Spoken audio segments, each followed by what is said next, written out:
Olá, tudo bem?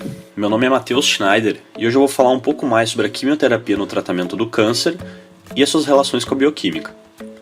Como nós sabemos, o câncer é uma doença caracterizada por uma divisão celular descontrolada, que ocorre a partir de mutações nas nossas células do organismo. Essas mutações podem ser decorrentes de diversos estímulos mutagênicos dos mais variados.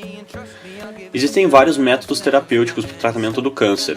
Por exemplo, a radioterapia, quando se incide radiação ionizante sobre as células tumorais, a imunoterapia, que lança mão de conhecimentos da imunologia, e a própria cirurgia, quando se faz uma retirada mecânica do tumor.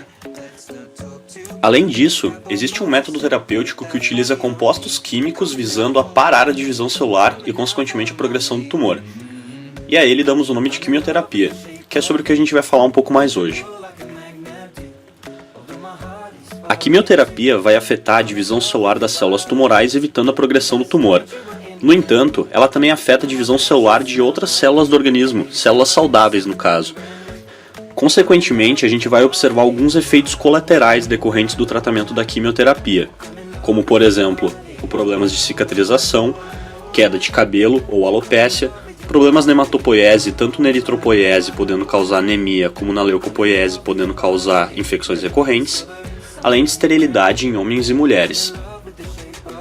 Outros efeitos adversos seriam danos ao epitélio do trato gastrointestinal, dada sua alta taxa de renovação, problemas no crescimento, por influenciar na divisão celular, e pelo mesmo motivo, alguns efeitos teratogênicos durante o desenvolvimento fetal. Quanto à sua ação, os quimioterápicos vão atuar principalmente sobre a divisão celular, não tendo um efeito significativo sobre outros processos do câncer, por exemplo, a invasão tecidual, a metastização através de vasos sanguíneos e vasos linfáticos e a desdiferenciação celular das células tumorais. Tratando um pouco das classes dos quimioterápicos, a gente pode fazer uma breve divisão entre os fármacos citotóxicos, que vão causar citotoxicidade, como o nome diz, fármacos derivados de plantas, hormônios e antagonistas hormonais e alguns isótopos radioativos. Tratando um pouco dos fármacos citotóxicos, primeiramente a gente pode destacar os agentes alquilantes, que são compostos que fazem ligações alternativas na molécula de DNA, mudando sua estrutura e impedindo sua duplicação. Dessa forma, eles vão evitar a divisão celular e a progressão do tumor. Dentro dos agentes alquilantes, a gente pode citar, por exemplo, as mostardas nitrogenadas, representadas pela ciclofosfamida, que é metabolizada pelo citocromo P450, um complexo enzimático do fígado, bem como algumas nitrosureias, como a lomustina, e alguns compostos de platina, como a cisplatina. Existem ainda compostos chamados antimetabólitos, que vão evitar a síntese de moléculas essenciais para a síntese do DNA.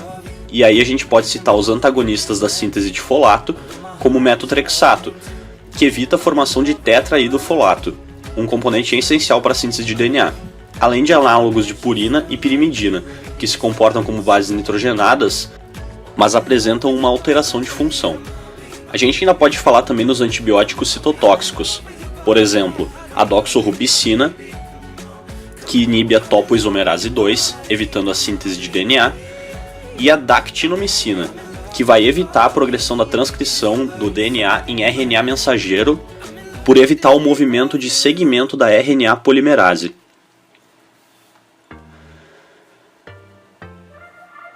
Dentro dos fármacos derivados de planta, a gente pode citar, por exemplo, a vincristina, que é um fármaco que inibe a ação da tubulina, uma enzima que polimeriza os microtúbulos, e o paclitaxel, que é um fármaco que estabiliza os microtúbulos, evitando a progressão da mitose e, consequentemente, a divisão celular.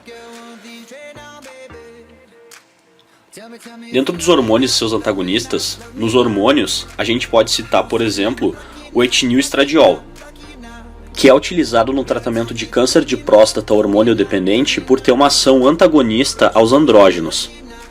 Dentro dos antagonistas hormonais, a gente pode citar, por exemplo, o tamoxifeno, que é um inibidor competitivo dos receptores de estrógeno em câncer de mama hormônio dependente.